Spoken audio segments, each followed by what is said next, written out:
Okay, my alcohol has dried and the area is prepared. So I'm going to open up my Freestyle Libre 3 sensor.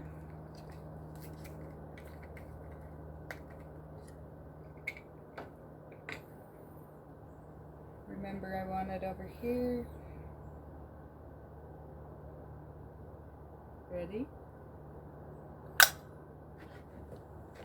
I'm just holding it there for a moment. I'm going to rock it back and forth, side to side. That helps it to adhere better, and carefully pull off that. And now I'll just press it. There's nothing hard inside. The filament is floppy, so there's nothing hitting the bone or anything like that.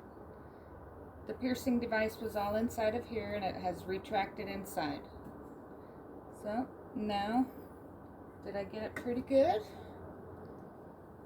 Might be a little high, but not bad.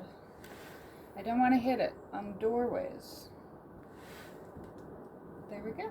I'm all attached.